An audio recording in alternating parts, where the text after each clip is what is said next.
Hello and welcome to Take Your Points. This week's guests are Cahal Carvill, the Gaelic Life columnist, and the former Armagh player Charlie Vernon. Our talking points this week are the Ulster Championship, which is ongoing. So last weekend, Armagh beat Antrim and Monaghan beat Fermanagh, and both Cahal and Charlie both look back at that game. And we're also looking forward to Derry playing Donegal and Tyrone playing Cavan. But the big talking point was the Ulster Championship and the future of it, as the GAA are looking into changing the format and changing the structures.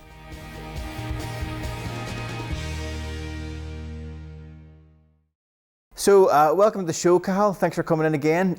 I wanted to start by asking you about the Ulster Championship that it was at the weekend there. Armagh beat Antrim and Monaghan beat Fermanagh. We'll ask you about what you thought of Armagh, but to start, what did you think of Antrim? How should they be thinking about this season after the Great League? Should they be disappointed or happy? Well, I think being, I suppose, elite athletes, they will be disappointed at how it turned out. You know, a 13-point, well, people would describe it as a hammering to get beat by 13 points, especially in the modern game. But you could look at it that way. No doubt they'll be disappointed, but ultimately I think it's been a very positive year for Antrim football.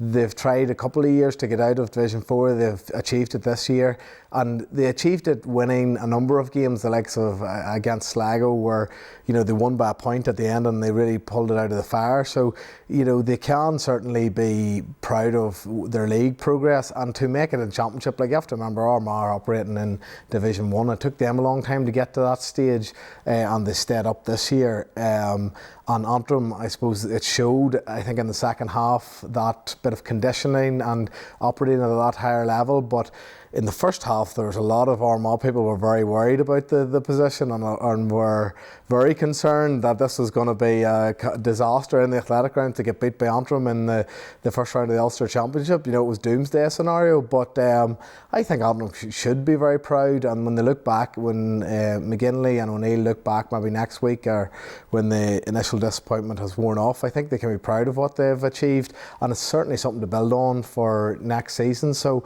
I wouldn't be too downhearted. I think Antrim are moving in the right direction. And Fermanagh losing to Monaghan, you know, are they in a similar situation or not?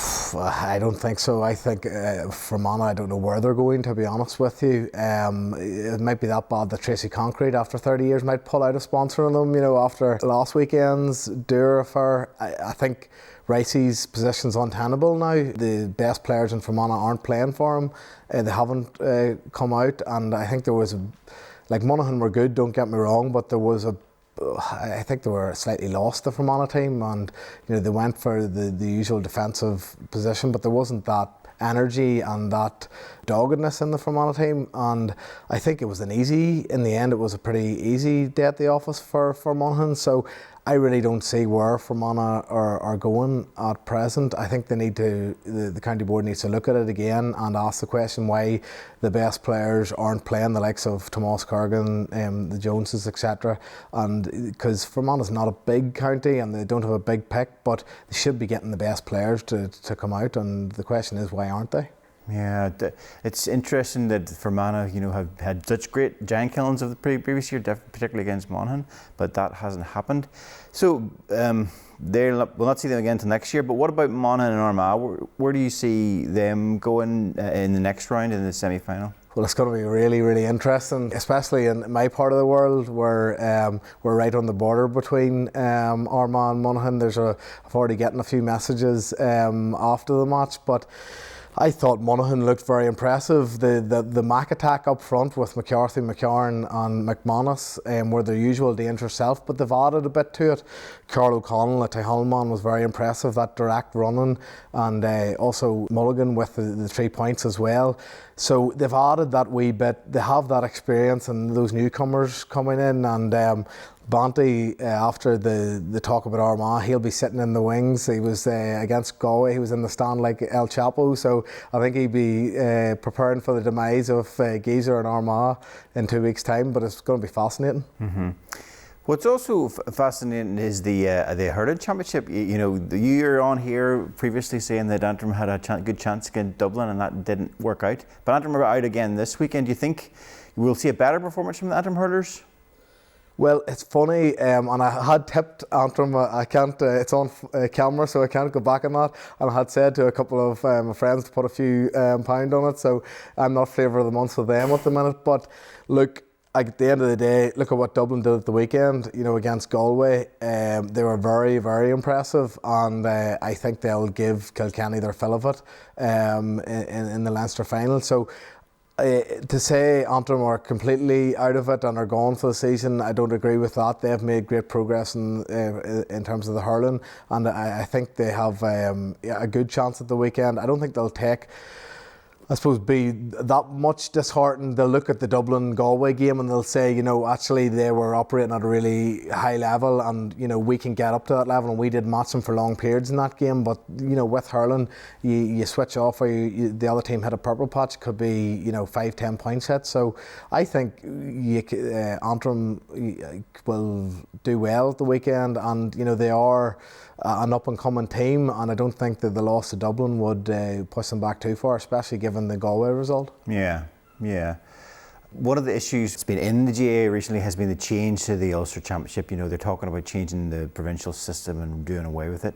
Well, in the hurling situation, there is no Ulster Hurling Championship anymore. Antrim are playing in Leinster, and the rest of the counties in Ulster are using Christy Ring, Nicky Rackard, Laurie Marr to improve themselves. But what do you think, you know, considering the Ulster Championships we've seen, the football championships have been so exciting, you know, over the past few years, do you think that there is is it a big mistake to just get rid of this, or is it just the way it's got to go? Well, it's an interesting one, because obviously with COVID it's slightly different, but we're sitting here now, 14 teams are now out of the championship, and maybe it's just the games, or, you know, they haven't had the big matchups yet, but certainly the championship right across the board there's been a bit of a failure to engage the wider public's imagination, like the neutrals. Antrim and Armagh, you know, first half it was enthralling, it was an interesting match, there was a lot of mistakes, granted, but Armagh ran out 13-point winners. You know, if you look to the West, obviously we were hoping that Galway and Roscommon game would spark the championship, but I think it was a dour enough affair, and the weather sort of summed up the match a wee bit, you know. And with Galway and Mayo, you're hoping that that's going to be in the Connacht final, that's maybe going to be the spark to light it. But even the Dubs were very, very poor. I don't know if it's a hangover from Cluxton walking away or whatever, wherever he's gone on holidays maybe for a while. But they didn't look great, and like we have to remember, Wexford operating in Division 4 as well. Like, so I know it was a shock how Antrim played against Armagh, but you know, Wexford against Dublin, I think I wouldn't say alarm bells ringing in the capital, but certainly a scratch of the head maybe in terms of Desi Farrell's position. With the interprovincials, I think they've been dead for a long time. Like, you know, Dublin have dominated in Leinster. It's always a toss-up. Granted, Tipperary did win in Munster recently, but it's usually Kerry, and I think Kerry will do the business again. And it's not really given those other weaker teams a real footing. They've got one game. The back door did help to an extent, but, you know, when there's one match and it's knockout, and I think Ulster Championship's the only championship that's really competitive. Like Donaghy sort of said, you know, obviously the All-Irelands he has and Munster titles he has, but actually winning in Ulster is a lot more difficult, because you have 5 or 6 teams on their day that could beat you. So to change it maybe to a Champions League style, that's what they've been talking about, and there have been discussions in and around that format. But getting teams at the right level playing competitively against each other, I think it has to be brought in, because the good teams are moving forward and doing well, and the weaker teams are going backwards, and it's just going to lead to more hammerings. Like, you know, the likes of Kerry and Clare, I think there was 23 points in it. Sligo and Mayo, there was 17 points earlier on, like, and that's no good for anyone. So I do think it's inevitable there will be a change, but there will be those people who look back with nostalgia and sort of say, no, we have to keep the interprovincial championships, but outside of the elite, you know, who are they really benefiting is a question I would ask. Okay. So you don't see the Ulster Championship then staying on in the future? Is there any place for it at all? Well, maybe get rid of the other 3 and keep the Ulster Championship, because that's the only one that's really of interest, you know. Certainly there's been some great days going down through the years in terms of the Ulster Championship, and for players who the likes of the weaker counties, maybe at present the Downs, the Fermanagh, and I was going to say the Calvins there, but they showed that on their day they can beat anyone with winning Ulster last year. So the interprovincial, on the other side of it, does give those bigger counties the chance to dream, to win. I think they accept that maybe they're not going to win in All Ireland, but there is a possibility that they might win an Ulster Championship. So I think maybe get rid of the rest and keep the Ulster Championship. That might be a way to move forward. In the Ulster Hurling Championship, I've been told before that it was destroyed whenever teams weren't able to get into the All Ireland series. So you could keep an Ulster Championship in the hurling, and they kept it on for a period, but there was no guarantee that you're going to get into the All Ireland series, so there was no point in playing anymore, they felt. Yeah, well, I think that, again, that's a fair enough point, and I played in the last Ulster Hurling final against Antrim, and Antrim had won it so many times, and people were saying, what's the point? And then, but you look at Dublin, how many Leinsters that they've won as well, and there's maybe one or two horse races here, but obviously you had the progression to the All Ireland. So I think there needs to be that. Well, where are we going? Why should I give up so much of my time as a young man to play football and hurling? Where is the goal here? Do we have a chance of winning it? Because ultimately, when they talk about amateur sport, it's not an amateur sport. You're playing at professional levels. The level of commitment is professional. You don't get paid. That's the only difference to it. So a lot of people, young players, are saying, we're looking around, is this worth my time? Are we going to win an Ulster? Are we going to challenge for an All Ireland? Or where is the potential glory here? Because you want to play to win, and having the Ulster Championship or Munster Championship gives that outlet or potential to win. But if you change that, you have to also, even if it goes to the Champions League format, are you gonna, and you just have the All Ireland to look forward to? Is someone in Calvin going to say, I'm going to give my everything, to put on the Calvin jersey, which is great, but realistically, are we going to beat Donegal? Realistically, are we going to beat Dublin? Are we going to beat the Kerrys of this world in that type of format? And am I going to give up 8, 9, 10 months of my life to do that? And that's a big question. I think it's, as the demands increase, it's going to be maybe next year and the year after. And with COVID, people are saying there's other ways to live as well. So it certainly will be an interesting to see how the GAA tackle the problem. Yeah, I think it's going to take a while before they come up with a solution. And hopefully our next guest, Charlie Vernon of Armagh, a man you know well, will give us maybe more answers or more questions about it. Yeah, well, he certainly might have more answers than me anyway. Cal, thanks for your time. Thanks for coming on. All right, thank you, Ronan.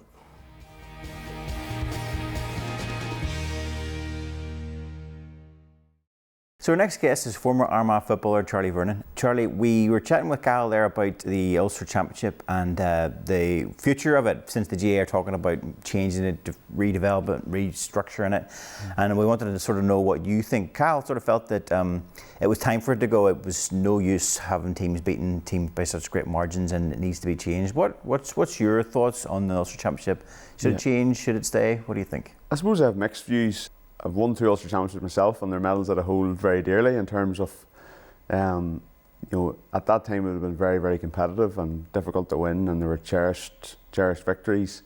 That's still the case, and there's both people in Ulster would have the Ulster Championship would have a special place in their heart in terms of the memories and the big games over the years that teams would have played, and people want to be part of that, and that's understandable. But when you look at it in the round, the other provincial championships, Connacht, Leinster, Munster, they would have always been less competitive, but I think that's got even sort of worse. That situation has deteriorated, where you get these teams that are winning by 20 points margins now.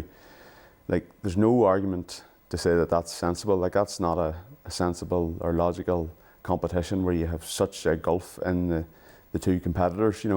It's a waste of time for the winner, it's a waste of time for the loser, it's a waste of time for spectators and everybody involved. So there's no real strong argument to keep that format. So unfortunately, I think it has time. The time has kind of passed for change. Like it's kind of urgent at this stage when you look at the score lines that some teams are racking up, and teams are putting huge effort and resources into preparing for these games, and it really is it's a waste of time. A large amount of these games in provincial championships, and that has been recognised, I think, and possibly people have discussed about leaving the Ulster Championship possibly as like a pre-season competition and turning the McKenna Cup into like an mini Ulster Championship to retain some element of it. It's possibly one way to go. Obviously, it demeans the competition, but you would like to think that something that replaces it in terms of the All Ireland structure, would help. Would help with that, and teams playing at their own level. One thing you get, from some, which surprises me, in terms of some of the weaker counties will come out and say, well, we want our chance to play in the All Ireland Championship, and they're nearly happy enough with the status quo. I don't know. I've chatted to a few people about this. Like, it's a bit like I want to compete in the Olympics, but unfortunately, I don't meet the standard. So it's one of those ones where you have to kind of prove you're going to meet the standard. I think, yes, if you want to compete, well, show us that you're good enough to compete. And the other side of it is improving the weaker teams. Being able to basically offer sort of the same sort of coaching and knowledge, share that experience, share the resources around weaker counties to make them better. Because it isn't magic what Dublin did. It's hard work, and it's smart planning, and it's putting the resources where they need to go and doing the right things. There's plenty of work being done, but maybe people aren't doing the right work, and I think that can be improved to improve the lot of weaker counties, if you like. Is there a danger if we remove the Ulster Championship, we'll lose something? Is there something that will be lost if it disappears? I think there is. That's a fair comment. When you think back, with a nostalgic sort of viewpoint on it, some of the best games that I've ever seen have been Ulster Championship games, Ulster Championship finals. If you think back through, obviously I was born in the 80s, but 90s, early 2000s, Ulster finals in Croke Park with 80,000 people at them, that's something to hold on to. I understand that there's a market there for it whenever the teams are so competitive, and at times you can get 4 or 5 that are operating at a very high level, and you will get really good semi-final games, final games, maybe first round games. You can recall numerous examples where All Ireland champions have been knocked out in the first round, where the underdog has had their day, and there is a strong argument in terms of that element of being able to retain that, but unfortunately in the context of the All Ireland series, it doesn't really make sense to retain an Ulster Championship without retaining all the others. But I think it's worth a try at something else, because we've had this for quite a while. I think it is worth a try, but I accept you will lose something on one hand, but you may gain a whole lot on the other. The qualifier system that they brought in, we felt that was a chance to give teams another go, another day out, and it feels like that's what people want. That they don't want to have to train us all year just to play one game. Yeah. But would it be fair to say that the qualifiers only really help the stronger teams? I suppose when you look at it, I don't think that's overly fair that it only helped the stronger teams. It does give a chance for teams to have a bit of progress, a bit of I know myself, a couple of the qualifier runs that we had after maybe a very poor performance in the first round of the provincials, regrouped and really got our act together and ended up in an All Ireland quarter final, and we did that 3 or 4 times. You've seen Tyrone winning multiple All Irelands out of the qualifiers. Obviously they're one of the big teams, but you do get these they talk about fairy tale stories where teams have gotten a bit of a run, a bit of a momentum. And I think when you compare that to the situation at the minute, where you get a team, I know Clare was used as an example, where they're a competitive outfit, they're a team full of fairly capable players, but they're sitting in the house in June, and they don't have another game then until 2022. It seems a wee bit unfair, in terms of they got 3 or 4 league games and 1 championship game for that amount of effort. And you compare that to, Premiership soccer, AFL, big sports in America, in terms of that training ratio to games is always talked about as well. When you analyse that, you say that doesn't make sense. It really doesn't. So many other sports in the world use a league system to decide who's the best team in their competition, whereas in the GAA we look to a knockout system. In the England the FA Cup's the secondary competition, whereas the Premier League or Premiership is the competition. We're really moving towards that better idea of who's the best team is. Yeah, I know they talk about that maybe Champions League format where you get a bit of both. I think if anybody was objectively look at the the competitions over the past sort of 10, 15 years, like the National League has been no doubt like the one that's sort of entertaining, teams playing at their own level, you know, teams having games week on week. Like I think it's something that players prefer, managers prefer, you know, spectators get plenty of action, there's opportunity for growth and progression. I do think whatever system that kind of gets developed is that you do have opportunities where teams at a middle tier have an opportunity to play against teams at the top tier, because you do learn from that. That's important, and it's something that maybe needs factored into, that you don't just like put so-called weaker counties in a wee bubble of their own and just sort of neglect them and, you know, keep them down, sort of thing. Like I think there really is work to be done in terms of raising, you know, putting a hand down to help people up, you know, in terms of that end of it. So it's hard to envisage an All-Ireland to be based on a league format exclusively.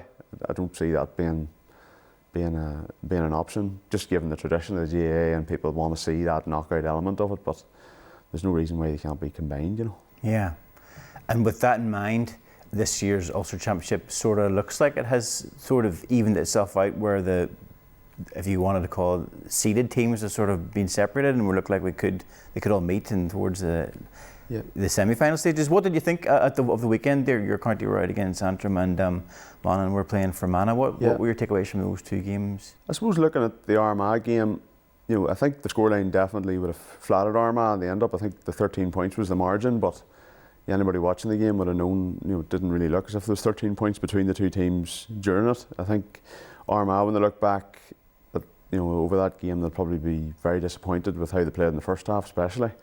In terms of maybe sort of looking at it sort of a tactical point of view, or, you know, in terms of the shape Armagh were using at times, I thought they maybe could have left more people up the pitch. Now, I don't know if that was the plan or not, but possibly that's a dress rehearsal for the bigger games that they're going to come down the track, and maybe that's fair enough, and you can't argue with a 13-point victory. But I think it's a good place to be in terms of Armagh. They've won by a significant margin, but still plenty to improve on. Like that was by no means a perfect performance, and you know, all the boys would acknowledge that themselves.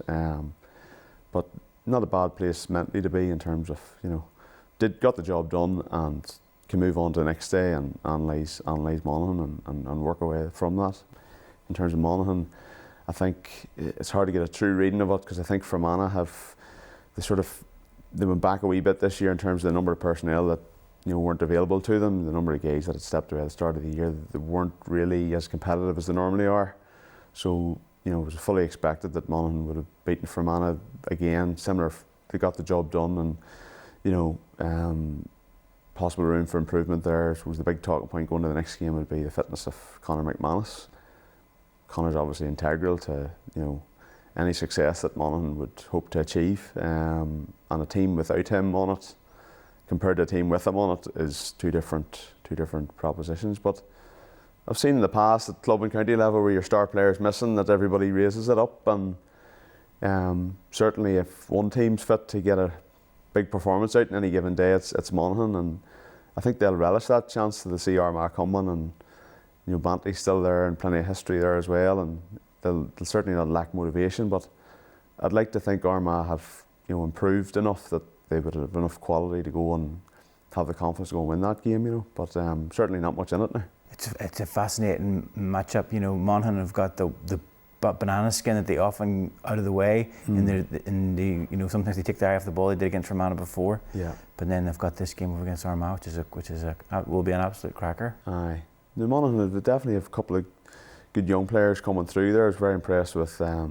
Mulligan coming through there, young Aaron Mulligan, and Stephen O'Hanlon. I've seen Monaghan a couple of times this year, and hard to beat pace and athleticism, and those guys have that in abundance. You know, they'll definitely cause Armagh trouble in terms of their attacking threat.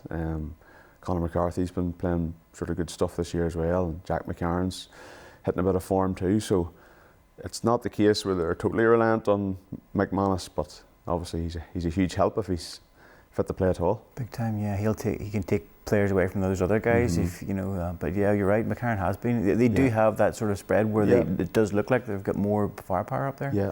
What do you think of this weekend? You know, this weekend's games are Derry and Donegal. Yeah, there's been a lot of chat about Derry and the improvement that they've made, and Rory Gallagher's definitely done a good job in terms of they've sort of regrouped, and you can see there's a wee bit of hunger there and togetherness. I've seen them a couple of times. They played very well in Division 3. Certainly full value for coming up to Division 2 again. Their team is littered with quality players, and they're not. Yes, they have a good mix. The likes of but they do have good leaders, old leaders as well, like Chrissy McCaig and those guys, the Slaughtneil guys, with plenty of sort of victories behind them at club level, and they can certainly show them the way. I think the danger is, and the concern you would have for Derry is like the level that they have been playing at is Division 3. You have to caveat that they're good performances by the level of the teams that they're beating. We found that to our cost in Armagh a couple of times where we were going well in Division 3, beating teams by a decent enough margin, playing well, playing on the front foot, and then we go and meet a Division 1 team in the Championship and just different proposition, not the same space, time on the ball, your mistakes punished heavily compared to getting away with things, at playing other teams. So it's something that Rory Gallagher would be very much aware of in terms of trying to drill that into the players that, if they have to be any chance at all, then they need to be on top of their game. But a Derry team that gives a top performance will certainly cause Donegal a lot of bother, I would say. Again, Murphy's availability comes into the mix too, but having seen Donegal in close quarters, they do have a lot of experience and a lot of good players, and consistently a Division 1 team, consistently sort of competitive in the Championship. You would have to, Ballybuffet as well, like it's a difficult place to, I don't think they've been beaten there too often in the Championship, so it's a difficult place to go and get a result. But just where the two teams are at the minute, Declan Bonner's been there a couple of years with Donegal, and they're just really kind of in this sort of infancy in terms of this progression, so it would be a shock, that if they could get a result. But I certainly think, they'll not lack confidence going to the game anyway, in terms of they have been putting in some really good performances. And also Donegal probably still have the memory of losing to Cavan in the Ulster final last year. Yeah. But on the other side, will they even get to play Cavan? Because what Cavan team would you expect to turn up after them getting relegated again, going up against a Tyrone team who've got Earl firing on all cylinders? Yeah, that's a tough proposition for Cavan now, in terms of they're pretty low ebb in terms of that psychological blow of going to Division 4. Unfortunately, it's hard to see anything. Well, and from a Cavan point of view, it's unfortunately that we can't see them overturning Tyrone. Yes, they had a huge victory last year. People talk about Tyrone guys will talk them up, saying they're the current Ulster champions and they need to give them respect and all that. And that's fair enough. And Cavan will have a big performance in them, definitely. They'll have circled the wagons, and they'll have looked themselves in the mirror and really addressed that simply wasn't good enough. They'll acknowledge that themselves, and they'll really be coming out all guns firing. But I'd imagine if Tyrone approach the game the way they should, that they should be coming away with a victory comfortable enough. And then if we expect at the end of the weekend, or that those teams win, Donegal and Tyrone, it'll fall through that the teams in Division 1 should be separated from the team below, and spark the end to the Ulster Championship. Yeah, I suppose it'll kick-start then, you would imagine, but I'd imagine now that'll be you'd imagine Donegal and Tyrone would come through on that side, and that would have been sort of the expectation. But you wouldn't rule out an upset somewhere along the line. It'd be pretty plain sailing if it ends up just the predicted results coming through. But I really would like to see this Armagh team getting to an Ulster final, because I think they've put enough of a shift in terms of trying to deserve that that chance at it. And the guys have talked a lot about trying to get back to competing at that level, and that's kind of been a target for a while. So it would be nice to see them now playing an Ulster final again. But you really would. We'll have to concentrate on Monaghan first. Charlie, I appreciate you coming in. Thank you for your time. Very interesting. Hope to see you again soon. Thank you. 100%. Thank you, Ron.